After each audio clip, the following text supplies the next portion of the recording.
Fala pessoal, tudo bem? Pessoal, no vídeo de hoje eu quero falar com vocês um pouquinho sobre por que a grande maioria dos técnicos acham a automação difícil. Ah, você não acha? Então tudo bem. Mas se você quer saber um pouquinho mais sobre esse tema, fica no vídeo até o final que nós vamos bater um papo aqui, tá? Pra gente tentar derrubar aí esses mitos que existem na dificuldade de aprender automação.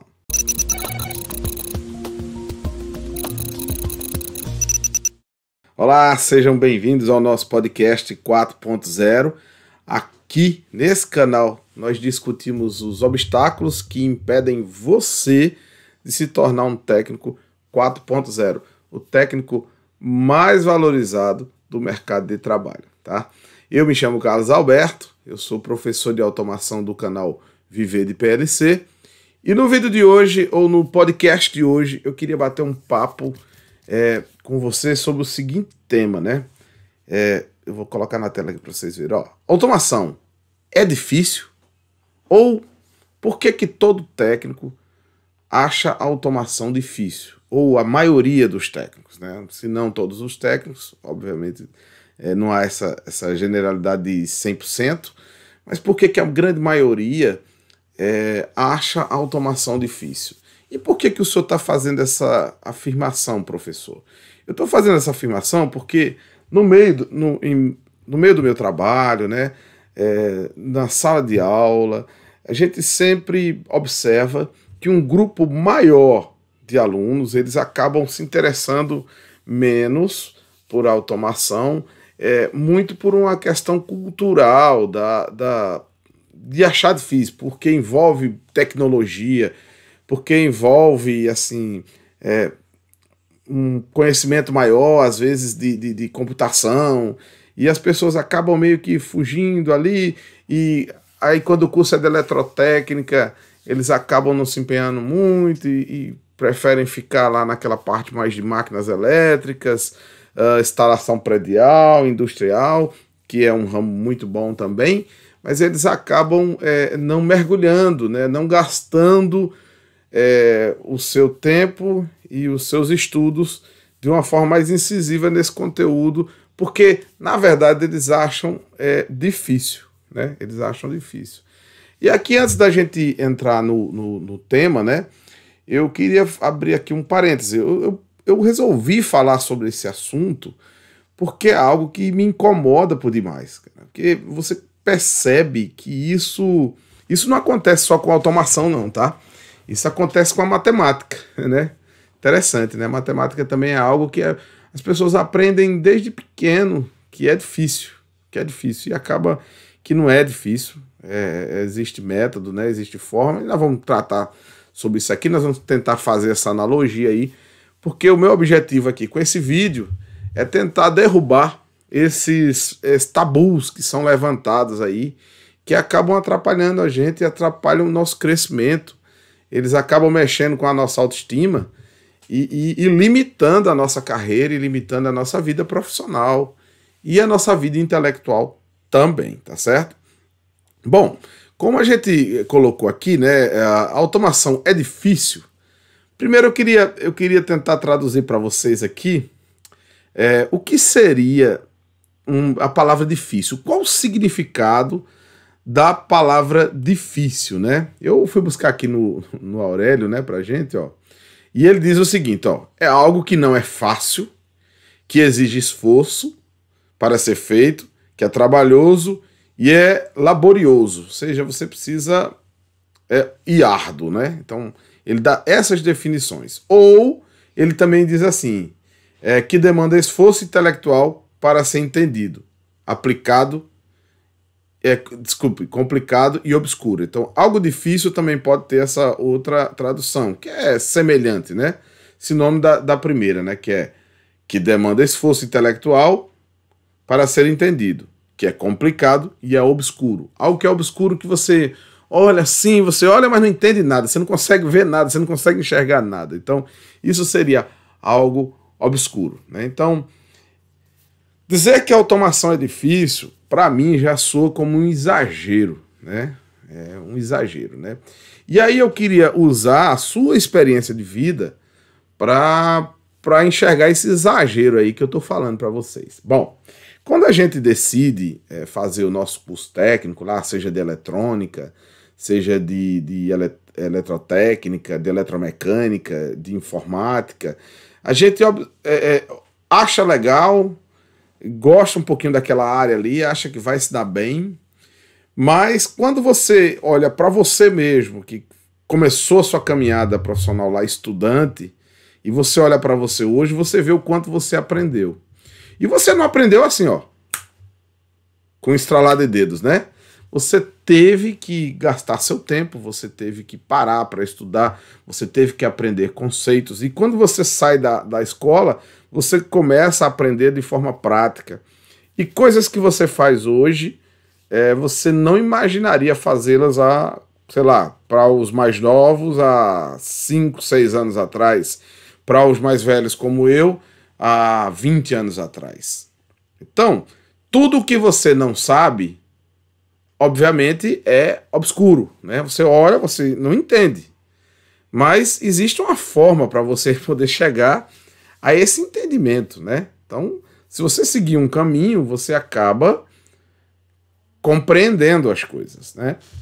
Geralmente, quando a gente vai falar com um cliente, né, o cliente não tem a formação elétrica, né, não conhece nada sobre eletricidade, ele é apenas o cliente, ele conhece às vezes do produto dele lá que ele faz, né, da fábrica dele, aquilo ele entende bem. E a gente tá falando, tem horas que o cara fala assim, não, veja aí, porque eu não entendo nada, cara. Eu não entendo nada. E aí você percebe que nesse momento, seja para uma coisa simples, eu não tô falando nem de automação, tá? Você percebe naquele momento que você é um especialista relacionado a ele. Ou seja, você é o cara que tem um conhecimento técnico para desempenhar aquela atividade. E que seu cliente, ele, de certa forma, ele é refém do seu conhecimento, que é você quem vai resolver a bronca. E desde seja a melhorar uma instalação elétrica para ele, a montagem de um quadro, um comando elétrico para um controle de algum equipamento que ele tem. Ou seja, qualquer atividade que seja aí do ramo da eletricidade, ou da eletrônica, ou da informática, a instalação de um software, você percebe que você é um especialista. Mas você, lá atrás, era apenas um estudante, né? Então, parece ser muito óbvio, mas assim, mesmo que haja essa obviedade no que eu estou falando aqui para vocês, eu quero te levar a raciocinar assim. Porque o que é que leva a gente a criar o conceito de que algo é difícil, né? Algo é difícil. Você cria logo uma repulsa porque você, no primeiro momento, no primeiro contato, você olhou, ouviu e não entendeu nada ou quase nada, né? Então você já vê aquilo como dificuldade. Isso vai um pouco pelo fato de que a gente quer aprender hoje as coisas de forma muito rápida e muito fácil, né? Então a gente entende que, não, eu quero sentar ali, eu parei para ouvir, já sei. E esse tipo de automação ainda não aconteceu na nossa cabeça, né? Então, ou seja, a gente não consegue fazer as coisas assim, com automatismo, aprender as coisas em tempo relâmpago, né? O conhecimento, ele é formado de uma forma gradativa, né? Hoje, o que você conhece hoje é mais do que o que você conheceu ontem. E o que você se você estiver em evolução, o que você vai conhecer amanhã vai ser mais do que o que você conhece hoje. Então, é assim o conhecimento. A vida vai lhe dando experiências, né? A sua profissão vai te dando experiências que você vai vendo e amanhã você sabe como sair de algumas situações porque você já viveu aquilo, né? Tá certo? Então eu fiz esse paralelo, né? Para que você que está me ouvindo aí esteja raciocinando sobre isso, né? E eu quero fazer uma outra analogia agora da matemática, né? Eu fiz matemática, né, na Universidade Estadual aqui da Bahia, né? E quando eu estudava metodologia do ensino, né, que era uma licenciatura de matemática, era um negócio bem interessante. Eles falavam assim, acontece que a gente que é professor de matemática, a gente tem que ter um cuidado muito grande de não criar esse tipo de de sensação no aluno, de que o que você ensina é difícil. Porque quando você coloca isso na mente, aquilo já vira um conceito, ou um preconceito sobre algo, né? Então, é um preconceito já que você coloca, eita, aquilo é difícil, aquilo é difícil. E aquilo acaba gerando um travamento, né? Então, as crianças, elas já começam lá de pequenas ouvindo do professor, de alguns professores, é óbvio, que matemática é algo difícil. E aquilo vai criando nelas uma resistência, um conceito, né? Já deixa de ser um preconceito, mas vai criando nelas um conceito de que matemática é difícil, ou seja, já fica aquilo na memória, a matemática é difícil, é difícil, é difícil, é difícil, e colocando isso na cabeça, elas acabam não perdendo o prazer para estudar a matemática. Então, isso acontece, e isso é muito real, né? Se você tá, não sei se você está me ouvindo, geralmente quando a gente é técnico, a gente é muito afinado, né, com as disciplinas de exatas, né? Então, você deve gostar de exatas. Mas se você observar no seu convívio familiar, no seu convívio com os amigos, você vai ver que muitas pessoas falam assim: ah, não tenho nada a ver com exatas, não gosto de exatas, é muito difícil, é coisa para louco. Né? E na verdade não é. Nós deveríamos chegar no segundo grau, todos, até aqueles que vão para a área de humanas, ciências naturais e os de exatas, todos sabendo a parte básica da matemática muito bem, né? Então você chega hoje com uma pessoa que está formada num terceiro grau e ela não sabe o que é um juro simples composto, ela não sabe nada, ela realmente às vezes é um analfabeto funcional na questão da matemática. E já na questão de literatura tal, ela às vezes é muito, muito boa, né? E vice-versa. E acontece que aquele que gosta muito de exato, ele acaba não sabendo muito sobre literatura, por exemplo, né? O português é muito carente. Até hoje eu tenho um déficit de escrever, que eu tenho que estar pedindo sempre ajuda aqui ao corretor, porque eu coloquei na minha cabeça que eu não gostava de português, né? Então eu fiquei com um déficit muito grande, né? Embora tenha feito faculdade e tudo mais, mas eu fiquei com esse déficit. E só depois de velho agora que eu comecei a criar o hábito de ler, o que tem melhorado bastante a minha forma de escrever, né? O meu português e também a minha capacidade de leitura, né? A minha interpretação de texto. Então, para vocês verem, né, como isso é muito forte, né? Então eu faço esse outro paralelo para a gente entender aqui que muitas coisas que nós colocamos na nossa cabeça, elas são nada mais, nada menos do que um preconceito que a gente tem sobre algo. E aqui, especificamente, nós estamos falando sobre automação industrial.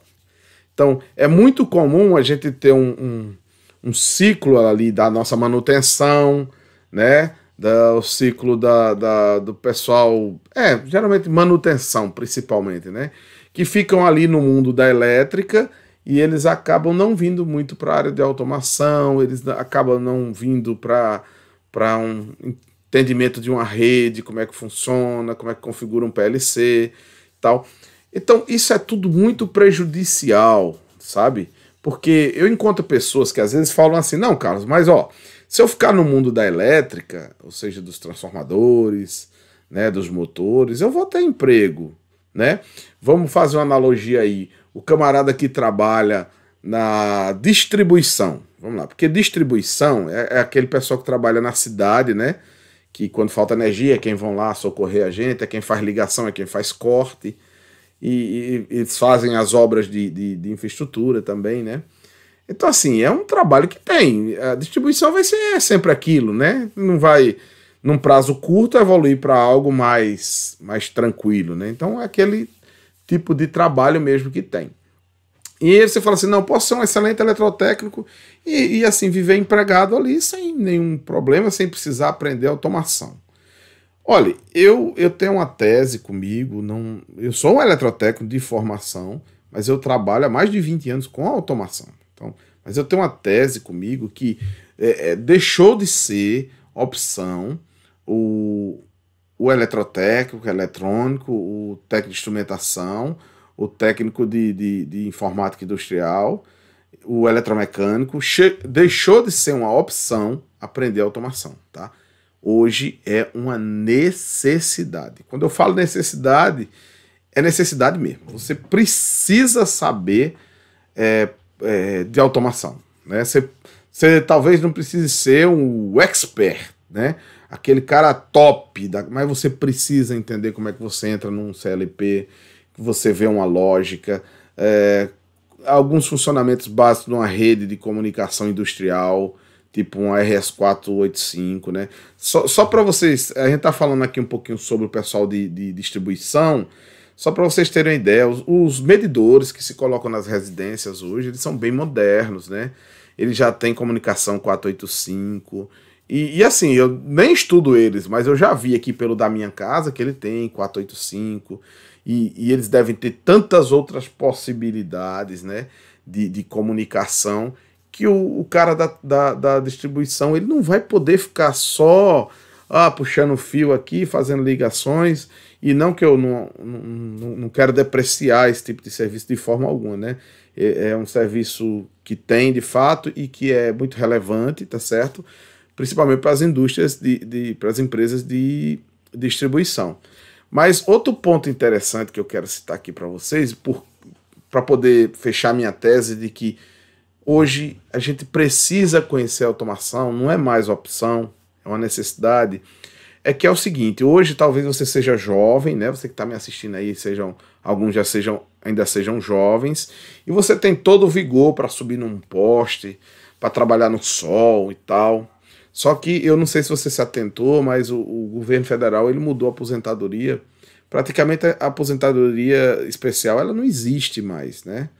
E por menor que seja a idade, a gente vai ter que trabalhar até os 60 anos de idade, tá? Então, 60 anos de idade. Se você tiver hoje 26, entrou agora 26, 25, sei lá, você ainda tem um chão muito grande para percorrer para chegar aos 60 anos de idade, né? Que talvez até quando você chegar lá perto não seja mais 60, né? Seja mais. E assim, cara, a partir dos 50 anos, dos 45, eu vou falar da minha idade, certo? Cara, você já vai sentir uma dificuldade para fazer esse serviço pesado que você faz no dia a dia, né?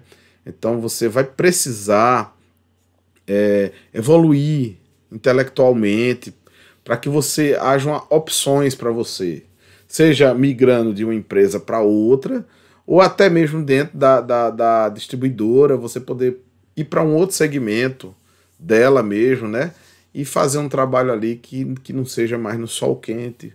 Porque à medida que você cair seu rendimento, né, lá na rua, onde você trabalha, né, com certeza a empresa não vai querer saber da sua idade, ela vai te trocar por uma pessoa mais jovem para poder ela ter o vigor e fazer o serviço que ela precisa que seja feito.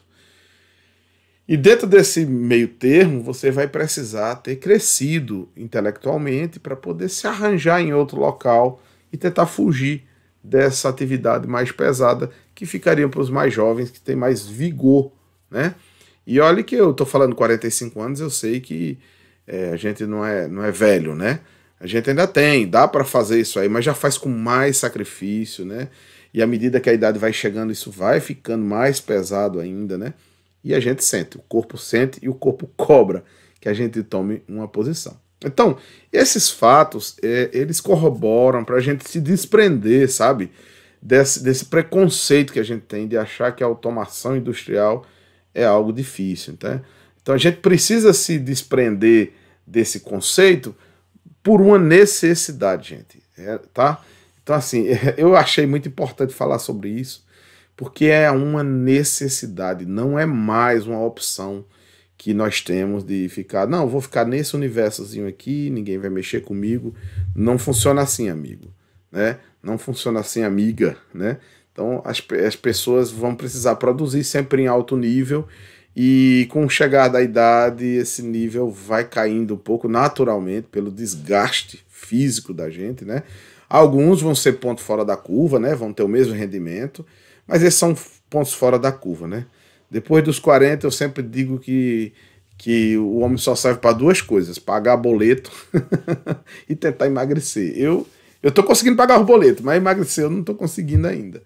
mas estou aqui na peleja. Então, essa é uma realidade, tá certo? É uma realidade e eu queria que você entendesse essa realidade nesse nosso bate-papo, tá certo? E que você pudesse se reinventar e abandonar esses tabus que são construídos, tá? Eles foram construídos em algum momento porque você, ao ouvir falar, sentiu dificuldade. Muitas vezes você sentiu dificuldade porque não estava com a concentração adequada.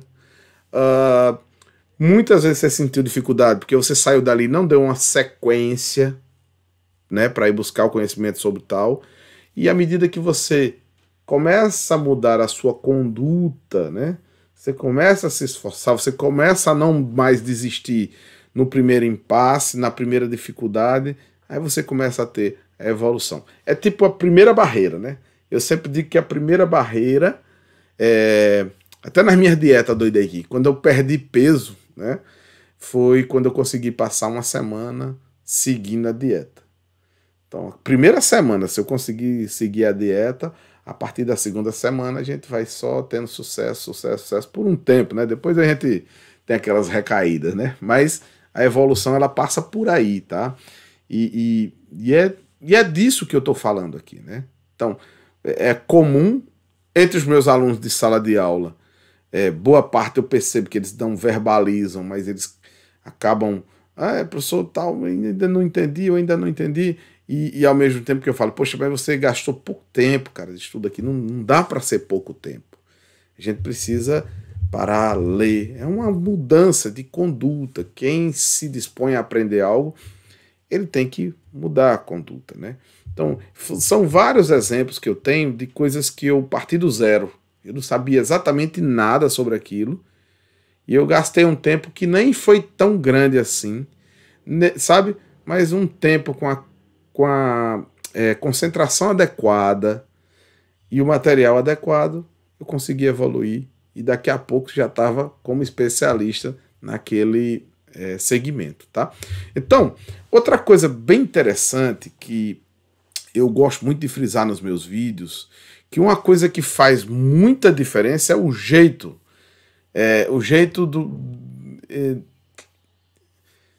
de se ensinar. Tá? Metodologia, quando você para aprender algo, né? A gente sempre reforça aqui no nosso canal que um dos métodos que nós usamos é o método voltado para projeto, né? Porque eu já contei a história aí da masterclass que eu fiz aí, que foi algo transformador, né? Eu já tinha tentado aprender PLC e tudo isso que eu tô falando para vocês aqui, eu vivi isso aqui, tá? Com vocês. Eu pensei em desistir, pensei em não enveredar pelo caminho da automação. Várias vezes eu julguei que não era capaz, pô, falei, não vai dar e pronto, não tem condições. Eu vou ter que me arranjar de outra forma, não vai dar certo, né? Então mesmo, parecia que eu já estava pego, batido, ponta virada, né? E aí, à medida que eu conheço um método, que alguém ensina com um método diferente, que era aprender automação voltada para solução, para projeto, aquilo começou a ferver na minha cabeça e eu comecei a ligar uma coisa a outra. Deixa eu dar um exemplo aqui, para vocês ficarem com esse exemplo aí. Ó, geralmente quando a gente faz o curso técnico, a gente começa a ver muita teoria, né? Você vai vendo teoria, tal, como é que calcula a corrente, a tensão, tal, você vai vendo na teoria como é que é a estrutura da distribuição, o motor, pronto, beleza. Aquilo tudo é uma coisa, você vê muito conteúdo, eu acredito, não tô afirmando nada aqui não, que eu nunca li nenhum estudo científico sobre esse tema, mas eu acredito que de todo aquele conteúdo a gente fica aí com aproximadamente, sei lá, 60%. Olha que eu tô exagerando, viu? Mas vamos supor que você é um gênio aí, pegou 60% desse conteúdo, né? E às vezes esse conteúdo todo, mesmo que você pega, ele acaba se perdendo porque você não consegue fazer uma relação prática com ele, né? Uma coisa que as pessoas falam, um ensino cognitivo, né? Que você para aqui para pensar, um exemplo, quando você estuda eletromagnetismo, por exemplo, você fica pensando, pô, como é que é o eletromagnetismo? Como é que você imagina o eletromagnetismo? Então você não consegue imaginar. É uma coisa muito abstrata. E tá aí porque eletromagnetismo é uma das disciplinas de eletrotécnica e de engenharia elétrica mais difíceis da faculdade, porque é muito abstrato. Você precisa imaginar como é que é aquele fenômeno. Diferente de você montar um circuito, você montar um comando elétrico, onde você, depois que monta, você vai testar, você aperta no botão, funciona. Opa, funcionou. Eita, ó que legal. Opa, desligou. Ah, botar uma retenção, botar isso aqui e tal. E ali não, você consegue visualizar aquilo que foi dito na teoria com algo prático, que faz parte do seu mundo ali, da sua convivência, né? Então, essa cognição, ela tem que fazer parte do método, né? E o método que a gente sempre aborda aqui como um método de sucesso é você aprender a automação focada em resolver problemas, ou seja, em desenvolver aplicações, né? Não só aprender os bloquinhos aí soltos, mas em aprender a usar aquele equipamento, aquela tecnologia. Você pegar um PLC como esse aqui, ó, né? Um PLCzinho pequeno, na verdade até um relé programável, e você programa ele todo para ele fazer uma determinada função, que é a função que vai resolver um problema, né? Um exemplo, ó, você aprende a fazer um programador horário que vai ligar, desligar algo durante o dia, que vai tocar a sirene da sua escola. Aí você percebe que você aprendeu algo de fato e direito e ficou fixado na sua mente. Então, uma das coisas que tira e derruba um pouco esse mito de que a automação é difícil é o método. O método faz toda a diferença. Mais uma vez, eu pensei, hoje eu tenho um canal Viver de PLC. Hoje eu sou uma referência de automação na minha empresa, tá? Participo dos grandes projetos, das discussões técnicas, dos grandes projetos da minha empresa. E tenho projetos pequenos feitos da minha empresa mesmo, é que eu tenho, né? Então, o que é que acontece? E muitas vezes eu pensei em desistir lá, porque eu simplesmente não conseguia aprender, né? Porque eu aprendia do método tradicional e eu acabava não conseguindo desenvolver o conhecimento. Muitos outros conseguem, mas eu não conseguia. E aplicando na sala de aula com os meus alunos, eu percebi que quando eu aplicava o método voltado a resolver problema, eu acabava sempre tendo sucesso no desenvolvimento deles, tá certo? Então, na hora que você tem um sucesso, na hora que o aluno tem a realização de algo que ele fez, aí a gente já muda de fase, né? Então, já fica para trás aquela fase de que é difícil e vai para a fase 2, onde, tudo bem, pode até ser difícil, mas é extremamente possível, né? Ele pode até ainda ter um pouquinho da barreira do que é difícil, mas é possível, porque eu já fiz. Se eu já fiz uma coisa pequena, eu posso fazer algo maior. Então aí vai a evolução do conhecimento, tá certo, pessoal? Então, gente, esse era o bate-papo que eu queria ter com vocês hoje. Nós estamos no mês de março, né? Já, hoje é 1 de março. E assim, o ano está só começando e que você comece aí com a mentalidade nova, tá certo? Que você comece não caindo nessa tentação de que é difícil. Muito pelo contrário, é muito possível e está muito perto de vocês, dá para vocês fazerem aí e crescer aí no conhecimento, tá certo? Então, um forte abraço, gente. Olha, mais uma vez eu quero pedir, não esquece de dar o seu like, seu dislike, não esquece de compartilhar esse canal, compartilha com todos os seus alunos, os seus colegas de sala de aula, seus colegas de trabalho. Vamos bombar aqui, esse aqui é o canal do conhecimento. E tudo isso que eu falei para vocês hoje é com certeza conhecimento para vocês. A dificuldade que vocês têm, muitos outros têm, tá certo? Eu já tive, e é por isso que eu queria compartilhar com vocês nesse podcast hoje, esse bate-papo, tá certo? É preciso tirar esses mitos do coração e da mente para a gente poder evoluir. Forte abraço, pessoal, até a próxima!